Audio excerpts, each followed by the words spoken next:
호세아서 11장 말씀.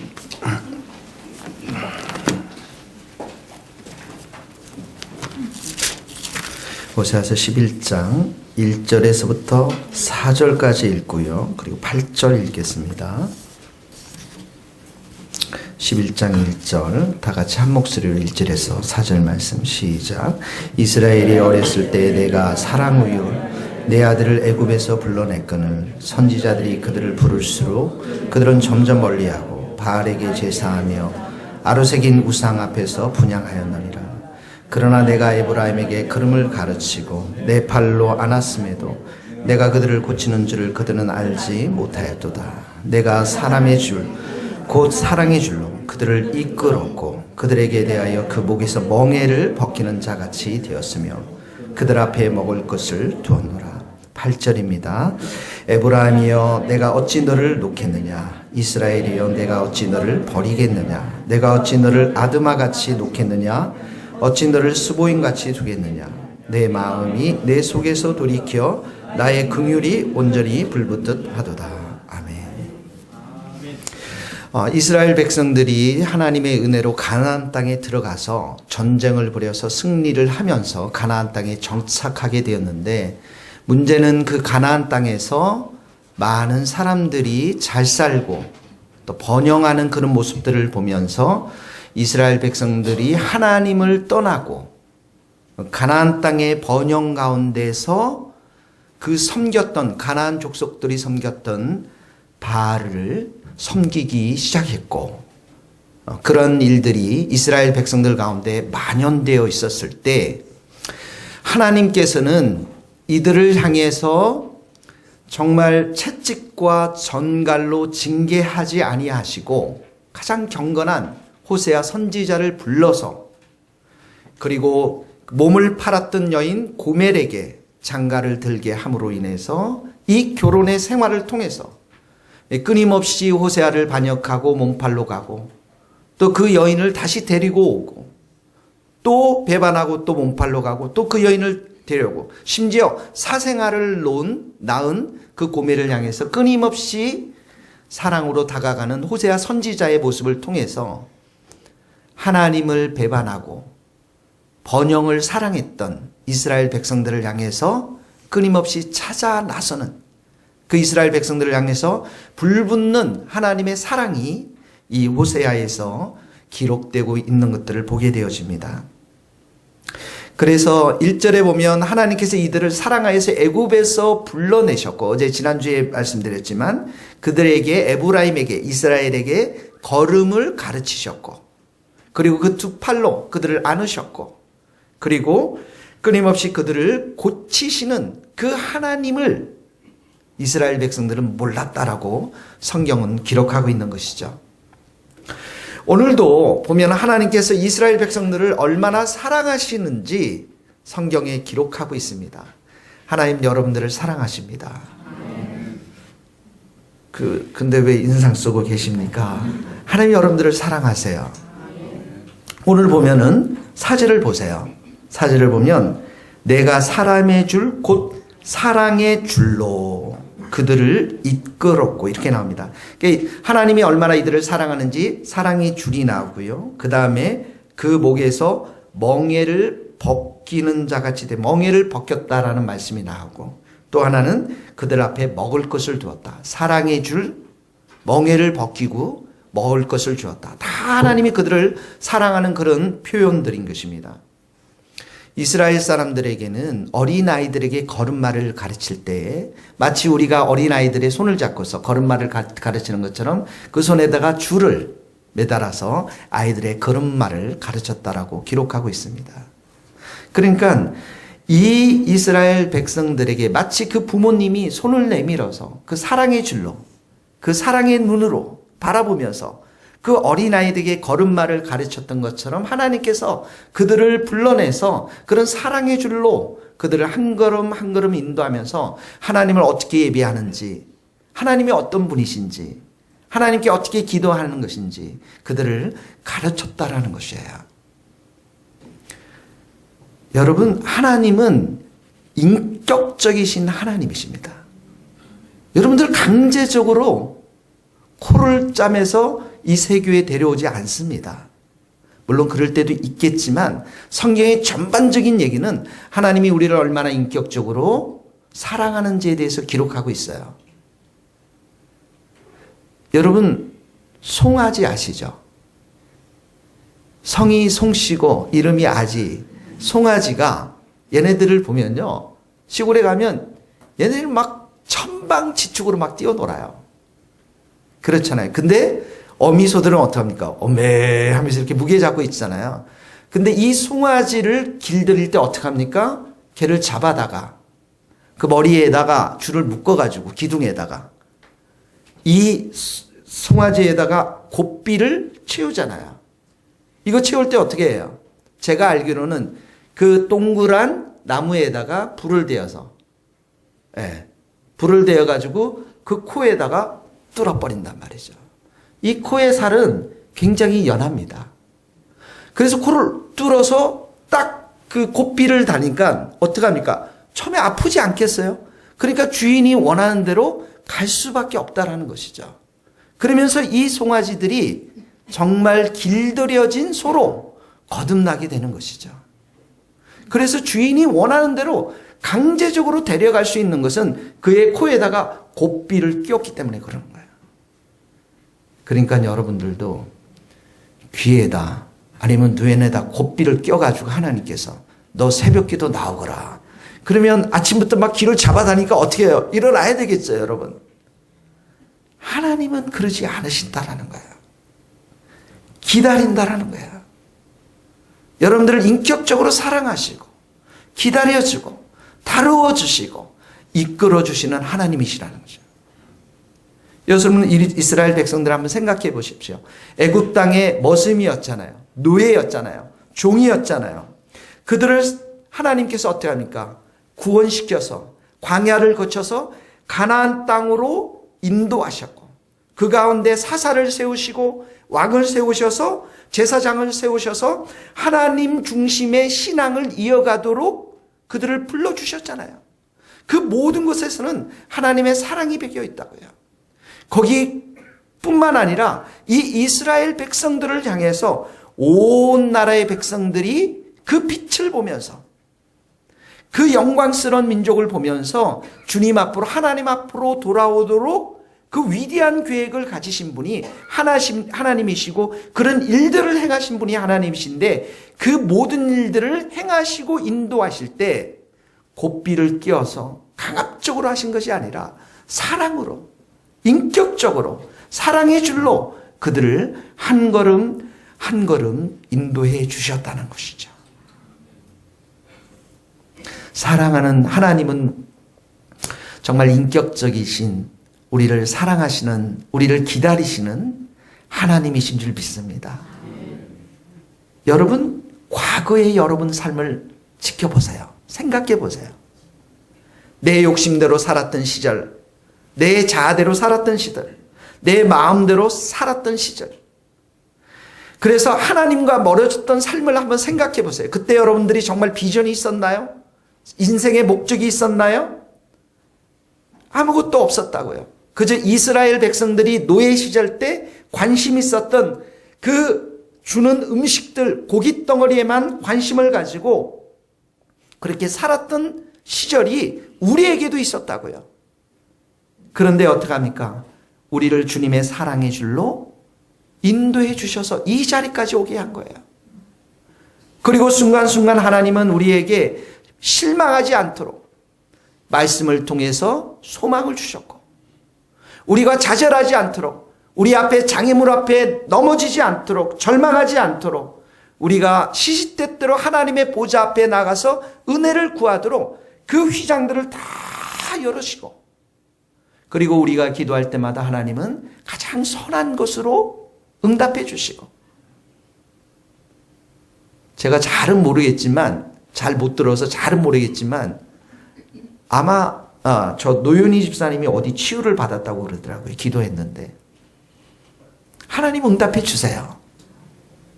그래서 우리 인생의 목적이 무엇인지 내가 왜 여기에 왔는지 내가 어디로 가는지 나는 누구인지 내가 어떤 목적과 비전을 살면서 가지면서 살아야 할지 하나님께서는 과거에도 우리의 인생을 사랑의 줄로 묶으셔서 한 걸음 한 걸음 인도해 주셨고 오늘도 그렇게 하시고 내일도 그렇게 하시는 하나님이신 줄 믿습니다. 그런데 이스라엘 백성들은 그 잘 사는 땅에서 가나안 땅에서 번영을 추구해 가면서 하나님을 버렸어요.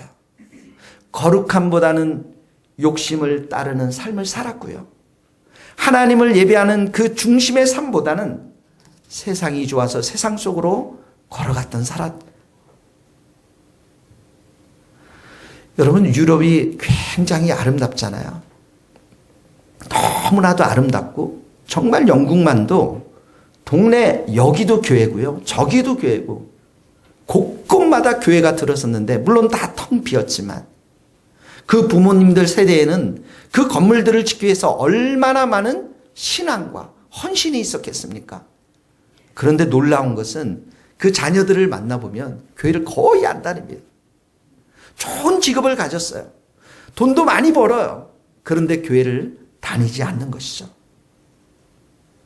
그런데 이런 배반한 이스라엘을 향해서 그 바알을 향해서 나아가는 이스라엘을 향해서 하나님은 끝없는 불붙는 사랑으로 포기하지 않는 사랑으로 그들에게 다가서는 하나님이신 것들을 이 호세아에서는 보여주고 있는데요. 여러분, 참 사랑이라는 것은 그 사람의 존재에 대한 사랑인 것입니다. 그가 나에게 무엇을 해주고 어떤 유익을 끼쳐서 사랑하는 것이 아니라 그 사람이 하나님의 형상으로 지음받은 존재이기 때문에 그 존재를 사랑하는 것이 진정한 사랑인 것입니다. 하나님은 여러분들이 부하든지 가난하든지 어떤 형편에 있든지 배웠든지 못 배웠든지 항상 사랑하십니다. 부자이기에 사랑하고 가난하기에 미워하고 그러지 않습니다. 하나님은 여러분이 하나님의 자녀로서 그 존재 자체로 사랑하는 거예요. 우리 여기도 부모 세대들이 많잖아요. 부모님들이 자녀들을 사랑하죠. 얼마나 사랑합니까? 이 사랑은 내리사랑이라고. 여러분 고려장 아시죠? 네, 고려장이라고 우리 젊은 친구들 모텔이 아닙니다. 모텔 이름이 아니에요. 여관 이름이 아니고 고려장이라고 옛날에는 우리가 못 살았을 때 나이 드신 부모님들 봉양을 못해서 저 산속에다가 지게를 입고 가서 모셔놓고 돌아오지 않습니까? 근데 그런 얘기 들었잖아요. 어머님이 그렇게 갈 때 가지를 다 꺾어서 너무 깊숙이 들어왔으니까 네가 갈 때는 그 가지 부러진 가지를 보고 집을 잘 돌아가라. 어머니의 사랑이라는 것이죠.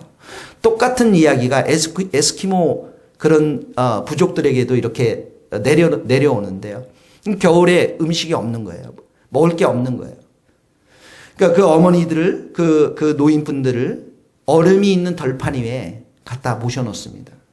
그러면은 그 짐승들 겨울에 음식을 먹을 것을 찾지 못했던 그 짐승들이 와서 그 노인들을 잡아먹습니다.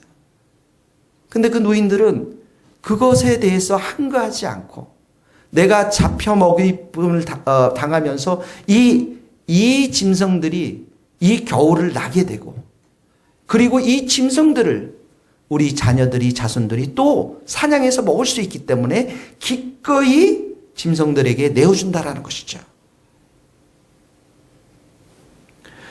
여러분, 하나님은 여러분들을 사랑하셔서 예수님을 보내주셨고 이번 한 주간도 여러분들 죄 때문에 얼마나 많은 고생들을 했겠습니까?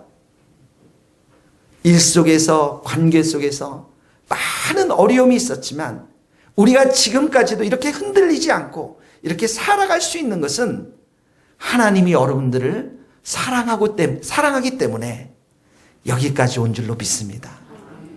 하나님의 사랑이 여러분들을 붙들고 있는 것입니다.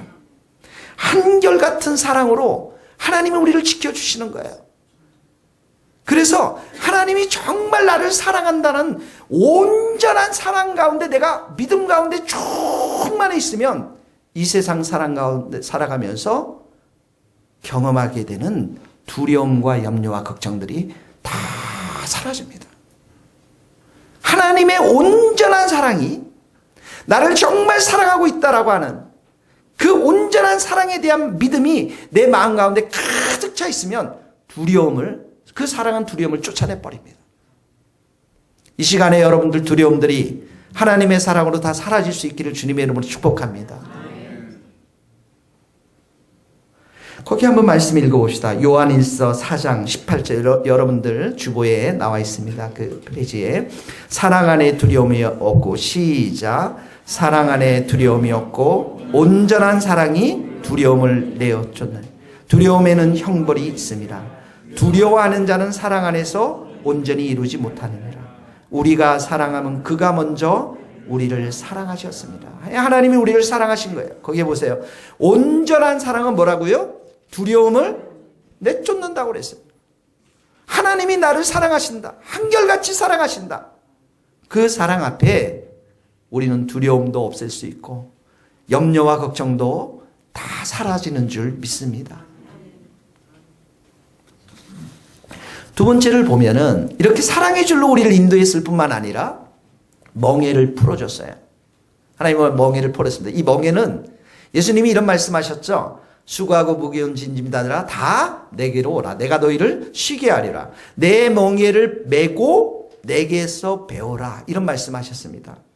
이때 내 멍에를 메고라는 말은 학생과 선생과 제자와의 관계입니다. 보통 이제 유럽에 가서 공부하다면 선생님 밑에서 이렇게 제자가 1대1로 공부를 합니다. 그러면서 선생님의 모든 지식과 모든 것들을 학문들을 이 제자를 향해서 가르쳐 주는 것이죠. 도제 관계가 형성이 되어지는 거야. 그때 함께 멍에를 매는 거예요. 우리도 예수님과 함께 멍에를 매면서 예수님이 우리에게 가르쳐 주세요. 하나님을 이렇게 예배드리는 것이란다. 하나님은 이렇게 하나님 앞에는 기도 드리는 것이란다. 하나님 섬기는 삶이라는 것은 이렇게 사는 것이라. 예수님이 그 멍에를 같이 매면서 우리 함께 매면서 가르쳐 주는 것이죠. 근데 여러분 여기서 호세아에서 우리의 멍에를 풀어주신다는 말은 원문하면 멍에를 들어준다는 말이에요. 그때의 멍에하고 좀 다릅니다. 여러분 뭔지 아세요? 오늘 소 얘기가 많이 나오네요. 여러분 속에 소가 있잖아요. 하루 종일 수고합니다. 굉장히 힘들어요. 그러면 집에 이렇게 데려와서 뭘 합니까 저녁에? 밥이라고 하지 않고요. 소죽을 쓴다 이럽니다. 쇠죽, 소죽 뭐 이렇게 하는데요. 즙을 탁 작두로 잘라가지고 그 가마솥에다 끓이는 거죠. 그리고 그걸 끓여가지고 퍼가지고 소를 갖다 먹이는 거예요. 근데 그걸 생각하면서 하루 동안 수고했던 그 소, 땀 흘렸던 그 소, 근데 이 위에 멍에가 있다면 먹을 때 자유롭지 못하겠죠. 그래서 그 멍에를 들어주는 거예요. 그 위에 있는 등짝에 있는 모든 것들을 다 풀어주는 거예요. 그러면서 자유스럽게 먹도록 주인이 배려하는 것이죠. 하나님께서 이 이스라엘 백성들에게 드렸던 그 멍에를 풀어줬다는 말은 그 죄의 멍에들, 상처의 멍에들, 아주 무거운 속박들, 이런 멍에들을 들어주었다라는 거예요. 그리고 그들에게 자유를 주었다라는 거예요. 먹게 했다라는 것입니다. 그러니까 우리는 예수님과 함께 쥐어야 될 멍에가 있고, 말씀의 멍에, 기도의 멍에, 사랑의 멍에, 또 용서의 멍에, 겸손의 멍에, 이런 것들은 예수님과 함께 멍에를 지면서 우리가 배워야 되는 것이고, 죄의 멍에들은 어떡합니까? 하나님께서 그 멍에들을 들어주었다라는 거예요. 근데 한번 잘 생각해 보세요, 여러분. 여러분 지금 이거 가지고 많이 헷갈리고 있어요. 죄의 멍에는 자꾸 지려고 그래요. 잘 생각해 보세요. 큐티하십시오. 기도하십시오. 말씀 읽으십시오. 금요철에 와서 기도하십시오. 이 멍에를 벗어버리면 내가 자유할 것 같지만 예수님과 함께 지는 이 멍에를 벗어버리면 죄의 멍에가 나를 뒤집어써요. 힘듭니다. 어렵습니다, 여러분. 하나님, 예수님이 나와 함께 멍에를 지고서 가고자 하는 것은 우리에게 무거운 짐을 지기 위해서 그런 게 아니고 우리의 인생 가운데 기쁨을 주시고 소망을 주시고 은혜를 주시기 위해서 예수님이 멍에를 지자는 거예요. 그러나 죄의 멍에들, 내가 가지고 있는 게으름들, 상처들, 상처의 멍에들, 남을 판단하고 비판하는 것들, 내 욕심들, 교만함들, 다른 사람들을 미워하는 이런 멍에들, 이런 것들은 어떻게 합니까? 이미 예수님께서 십자가로 다 이 멍에를 들어주신 줄 믿습니다.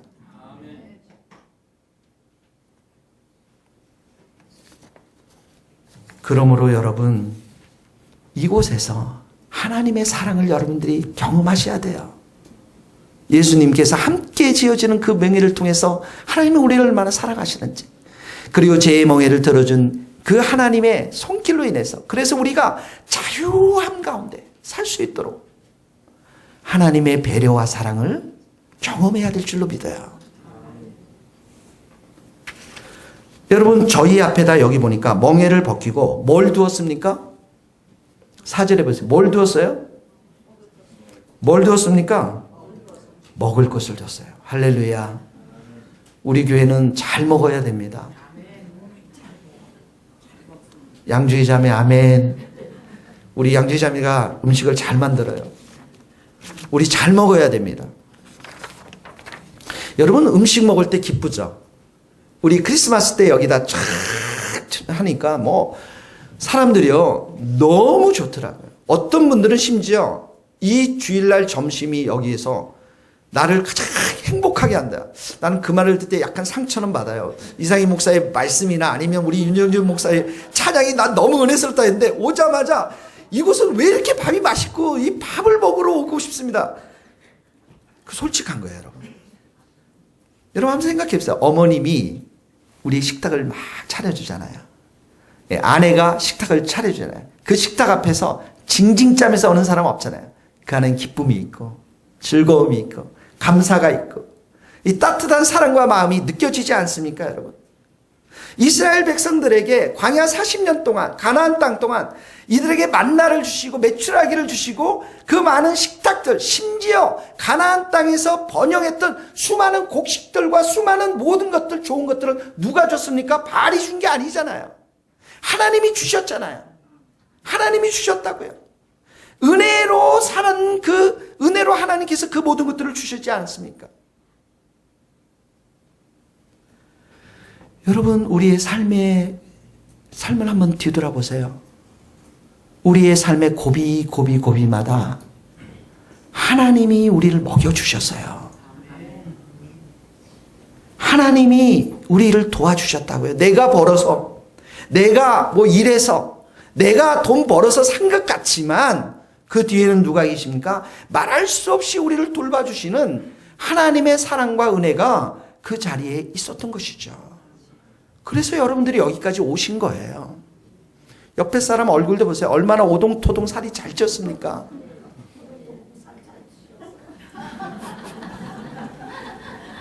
하나님이 먹이시고 입히신 거예요. 그런데 하나님이 최고로 우리를 잘 먹이시고자 하는 게 뭔지 아세요? 말씀입니다. 하나님 말씀을 주기를 원해요. 그래서 여러분들이 이곳에 와서 우리는 말씀의 집, 할렐루야, 말씀의 집으로 서는 거예요. 이제 우리 김경신 목사님도 여러분 다시 복귀했기 때문에 어른 예배로 저 뒤에 복귀하셨어요. 조만간 말씀을 가르칠 겁니다. 말씀에 하나님이 우리에게 정말 차려주고자 하는 그 식탁은 말씀의 식탁인 곳입니다. 그래서 우리는 말씀의 은혜를 따라서 힘을 얻고 소망을 갖고 약속의 말씀을 붙잡고 우리가 살아가는 것이죠. 우리가 새해 12월 30일에 이를 통독을 여기서 하지 않았습니까? 많은 성도들이 말씀을 통독하면서 많은 은혜를 받았어요. 그 중에 이제 우리 아내도 은혜를 많이 받았는데, 이 말씀을 읽으면서 이렇게 묵상을 했습니다. 여러분, 예수님의 복음서를 읽어보면 예수님이 어떤 사람들은 먼 발치에서 사람들을 보면서 나를 따라오느라 이렇게 말씀하십니다. 그래서 그 사람들이 정말 나는 너무나도 부족하고 나는 너무나도 연약한데 어떻게 예수님을 따를 수 있을까 하면서 따라가요. 그런 사람들을 예수님이 돌보시고 가르치시고 제자를 삼는데 어떤 사람들은 이렇게 얘기합니다. 나 예수님 따르겠습니다. 주님 따르겠습니다. 그랬더니 예수님께서 여우도 굴이 있고 새도 거처가 있지만 인자는 머리 둘 곳도 없다. 그러면서 그들의 따라오므에 대해서 좀 멀리하는. 한번 잘 생각해 보세요, 여러분. 우리가 예수님을 따를 때 여러분 뭘 기대하며 따르십니까? 우리가 예수님을 따를 때 예수님은 그 마음들을 다 아시기 때문에 그 마음에 정말 세속적인 가치관들이 있으면 나 너희들에게 아파트나 호텔 줄 수 있는 사람이 아니야. 나 그런 초소도 없는 사람이야. 여러분 무엇 때문에 우리가 정말 예수님을 따르십니까? 주님 내가 예수님을 따르니까 나 정말 잘 살게 해주십시오. 나 성공하게 해주십시오. 나 정말 돈 많이 주십시오. 이 모든 것들을 하나님께서 다 하신다라는 거예요. 근데 예수님께서 우리에게 말씀하시는 것은 나 따라오려면 좁은 길로 가는 길이야. 넓은 길이 아니라고. 십자가의 길이라고. 그래서 그렇게 따르겠다라고 막 결심하면서 찾아오는 사람, 그 마음의 중심을 보면서 그렇게 말씀하시는 거예요. 여러분 예수님을 따르는 동기가 뭔지 아세요? 뭐 해야 되는 줄 아세요? 주님이 우리를 사랑하기 때문에 우리가 따르는 거예요.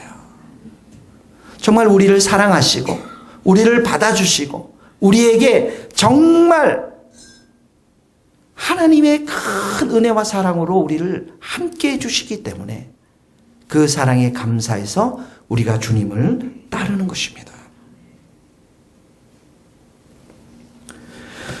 인생을 여러분 돌아보십시오. 인생을 은혜에 젖은 눈으로 돌아보면 우리 모든 인생의 곳곳마다 하나님의 사랑과 은혜가 새겨져 있는 것들을 보게 됩니다. 우리는 배반하고 우리는 때로 신실하지 못했고 우리는 때로 연약했지만 그때에도 주님은 우리를 붙잡아 주시고 사랑으로 먹여주시고 은혜로 먹여주시는 줄 믿습니다. 그래서 바울이 그렇게 고백하잖아요. 내가 나된 것은 나의 나됨은 하나님의 은혜로다. 하나님의 은혜로다. 사랑하는 성도 여러분, 힘들고 어렵고 지친 여러분의 마음 가운데 주님이 여러분들을 붙잡고 계시며 사랑하시는 줄 믿습니다. 그 사랑과 은혜 가운데 늘 거할 수 있기를 주님의 이름으로 축복합니다. 죄송한데 히터 좀 꺼주시겠어요? 두 번째로 보면 하나님은 이곳에서 긍휼을 베푸시는 하나님이신 것들을 보게 되어집니다. 8절을 보세요. 8절을 보면 우리 한번 8절 다시 한번 읽겠습니다. 시작. 에브라임이여 내가 어찌 너를 놓겠느냐. 이스라엘이여 내가 어찌 너를 버리겠느냐. 내가 어찌 너를 아두마같이 놓겠느냐. 어찌 너를 스보임같이 두겠느냐. 내 마음이 내 속에서 돌이켜 나의 긍휼이 온전히 불붙는 듯하더라. 여기 내가 어찌 너를 놓겠느냐. 내가 어찌 너를 버리겠느냐. 내가 어찌 너를 아드마같이 놓겠느냐. 어찌 너를 스보임하냐. 이 4번씩이나 나옵니다. 이 아드마 스보임은 소돔과 고모라 여러분 도시 아시죠? 그 땅의 대표적인 두 도시였습니다. 그러니까 소돔과 고모라 땅이 하나님의 불로 인해서 심판받지 않았습니까? 그러니까 이스라엘 백성들을 버린다라는 것, 놓는다라는 것은 하나님의 그 긍휼의 성품과 모순되기 때문에 그들을 여전히 붙잡고 계시는 하나님을 여기에서 보게 되어지는 것이죠. 이사야서 43장에 보면 하나님께서 이스라엘 백성들의 약속의 말씀을 이렇게 주고 있습니다. 야곱아 너를 창조하신 여호와께서 지금 말씀하시느니라. 이스라엘아 너를 지으신 이가 말씀하시느니라. 너는 두려워하지 말라. 내가 너를 구속하였고 내가 너를 지명하여 불렀나니 너는 내 것이라.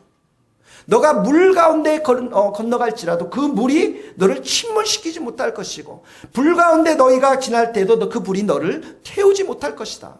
너는 내 것이라는 거예요. 그러니까 이스라엘 백성들을 향해서 하나님께서 뭐라고 말씀하십니까? 두려워하지 말라. 놀라지 말라. 나는 내 하나님이 됨이라. 내가 너를 굳세게 하리라. 내가 너를 도와주리라. 참으로 나의 의로운 손으로 너를 붙들리라 이렇게 말씀해요. 버리겠다라는 게 아니고 붙들겠다라는 것이에요. 거기 한번 읽어보겠습니다. 이사야서 41장 10절 두려워하지 말라. 시작. 두려워하지 말라. 내가 너와 함께함이라. 놀라지 말라. 나는 내 하나님이 됨이라. 내가 너를 굳세게 하리라. 참으로 너를 도와주리라. 참으로 나의 의로운 손으로 너를 붙들리라. 믿습니까? 하나님이 여러분들을 붙들어 주시고 굳세게 해주시고 도와주실 줄 믿습니다. 아멘. 여러분, 하나님은 결코 여러분들을 버리지 않습니다. 우리는 하나님 없이도 살 수 있다고 때로는 생각하면서 행동합니다. 그러나 하나님은 우리가 없이는 결코 살 수 없다고 생각하시는 하나님이십니다. 여러분, 우리 삶을 잘 보세요. 어떨 때 성령 충만할 때는 주여 이 세교에 내가 헌신하겠습니다.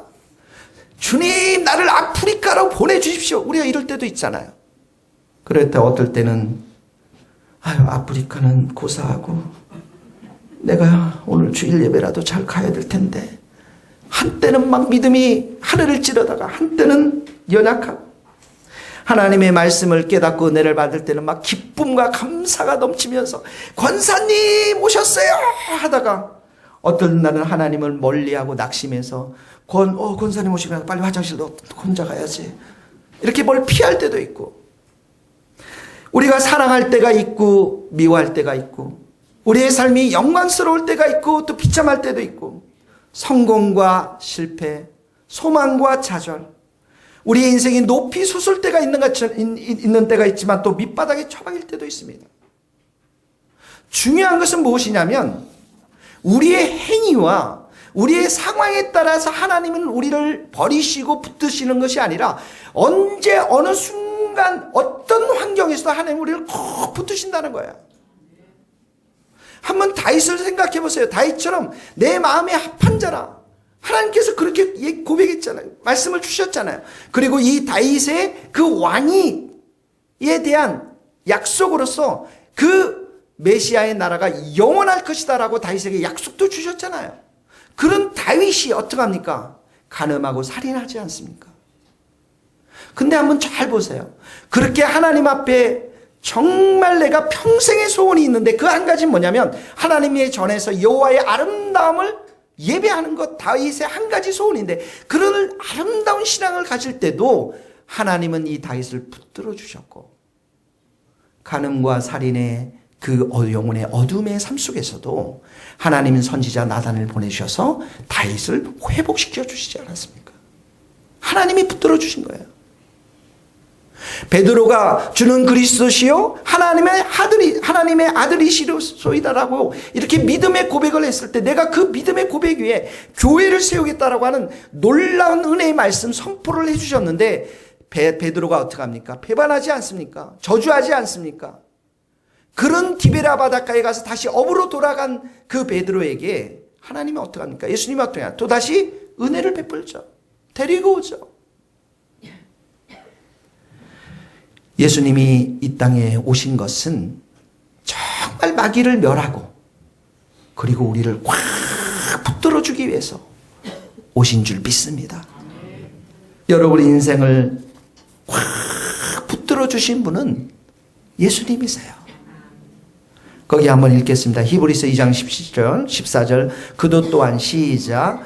그도 또한 같은 모양으로 혈과 육을 함께 지니심은 죽음을 통하여 죽음의 세력을 잡은 자 곧 마귀를 멸하시며 이는 확실히 천사들을 붙들어 주려 하심이 아니요 오직 아브라함의 자손을 붙들어 주려 하심이라. 여러분, 하나님이 예수님이 우리를 꽉 붙들고 계시기 때문에 우리가 예수님을 우리의 왕으로, 우리의 주인으로 고백하며 그분을 의지하며 살아갈 수가 있는 것입니다.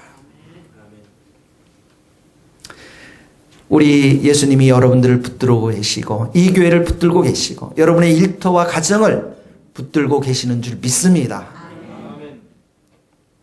이 모든 것은 하나님의 성품, 우리를 온전히 긍휼히 여기시는 하나님의 성품에서 나왔습니다. 8절에 보십시오. 내 마음이 내 속에서 돌이켜 나의 긍휼이 온전히 불붙듯 하도다. 하나님은 공의로서 이들을 심판할 수도 있지만 그 마음을 돌이켜서 긍휼의 성품으로서 이들을 다시 품고 있는 것이죠. 아마 이스라엘 백성들이 이렇게 얘기하실지도 몰라요. 하나님, 우리 잘 먹고 잘 살고 우리 번영 가운데 아웃백도 가고 강남 CGV에 가서 영화도 보고 호텔에 가서 잘 먹고 잘 사는데 왜 우리가 비참하다고 그러십니까? 왜 우리 보고 돌아오라고 그러십니까? 우리는 가나안 땅 강남 서초에 살고 있는데 왜 그러십니까? 두 가지 이유예요. 하나님은 이들이 지금 멸망의 길로 가고 있는 것을 보고 있는 것이죠. 주전 722년에 북이스라엘이 결국은 아수르의 심판을 받고서 망하게 되잖아요. 잘 살고 있다고요? 번영 가운데 있다고요? 결론은 심판입니다. 하나님을 버린 그 삶은 심판이에요. 또 하나는 물질로는 부여하고 번영을 했을지라도 하나님과 멀어지면 영적인 곤고함, 영적인 무력감 가운데 빠질 수밖에 없습니다. 죄송합니다. 이걸 제가 허락받지 않고 말씀을 좀 드릴게요. 우리 손명준 집사님이 오늘 아침에 나눔하면서 나눔하신 내용인데 따끈따끈한 내용입니다. 금방 나왔어요. 우리 손명준 집사님하고 김재현 선생님 매일 새벽 기도 나오시잖아요. 거의 2년을 넘게 나오셨는데 이제 울산에 가셨잖아요. 한 주간 지나셨잖아요. 영적으로 힘들고 예, 마음이 많이 이렇게 무거워서 목요일 날 올라오셨다라는 마음 들었습니다. 이게 우리의 모습이에요. 그래도 새벽 기도가 은혜의 자리고 기도의 자리가 은혜의 자리라는 거죠. 하나님과 멀어지면 편할 것 같지만 결코 그렇지 않다라는 것입니다.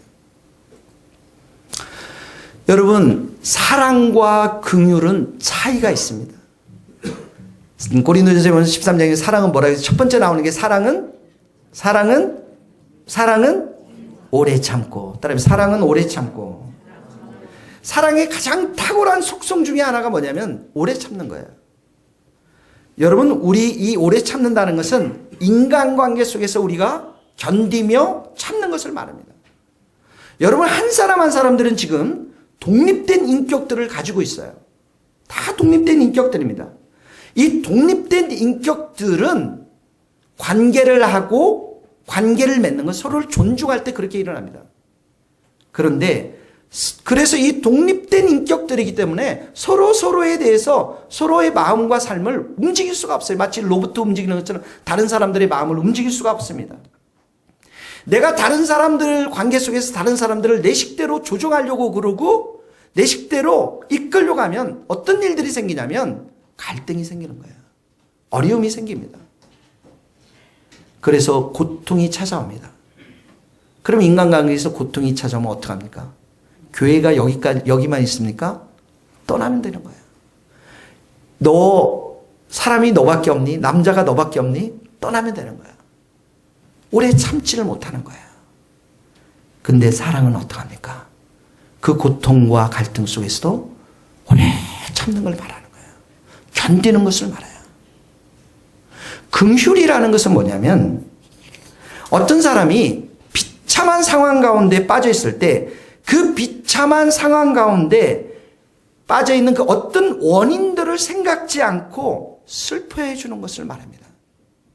예를 들자면 어떤 친구가 제 여기 사무실에 와가지고 내 지갑을 막 훔쳤다고 생각해서 막 달아났습니다. 한 젊은이가. 그래서 제가 막 그 젊은 도 선생님을 잡으려고 따라갔어요. 막 따라갔는데 갑자기 이 친구가 양재 사거리 가다가 건물 위에서 건물 위에서 작업하던 그 간판이 떨어져가지고 이 사람 머리 위에 한번 딱 맞아가지고 피투성이해서 쓰러졌다고 생각해보세요. 그러면 제가 어떻게 했나? 할렐루야! 하나님은 공의의 하나님이십니다. 박수치고 막 그러겠습니까?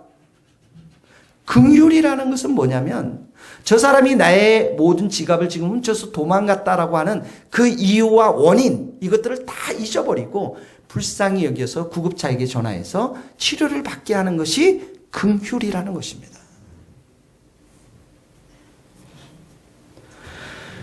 여러분, 우리는 하나님의 긍휼로 사는 자들입니다. 우리는 긍휼을 먹고 살아요. 하나님이 우리를 불쌍히 여기지 아니하면 우리는 단 하루도 살 수가 없어요. 그래서 하나님은 우리에게 끊임없이 아버지로서 정말 우리 하나님을 경외하는 우리 자녀들을 불쌍히 여기고 긍휼히 여긴다라고 성경은 기록하고 있는 것입니다. 같이 거기에 읽어봅시다. 베드로전서 2장 10절 너희가 전에는 시작 너희가 전에는 백성이 아니더니 이제는 하나님의 백성이요 전에는 긍휼을 얻지 못하였더니 이제는 긍휼을 얻은 자니라. 아버지가 자식을 긍휼히 여긴 같이 여호와께서는 자기를 경외하는 자를 긍휼히 여기시나니. 우리에게 상처를 주고 우리에게 아픔을 준 사람들은 대부분들이 우리의 소중한 친구들이었고 한때는 가까운 가족과 사랑하는 사람들이었습니다. 우리는 시간이 흐르면 흐를수록 끊임없이 이런 배반과 상처를 통해서 우리는 마음이 힘들고 어려울 때가 있지만 하나님은 한 번도 우리를 배반하지 아니하시고 우리를 긍휼히 여기시는 신실하신 하나님이신 줄 믿습니다. 그 하나님을 사랑하십시오. 그 하나님께 기도하십시오. 그 하나님을 붙잡으십시오. 여러분들을 불쌍히 여겨주실 줄 믿습니다. 기도하시겠습니다.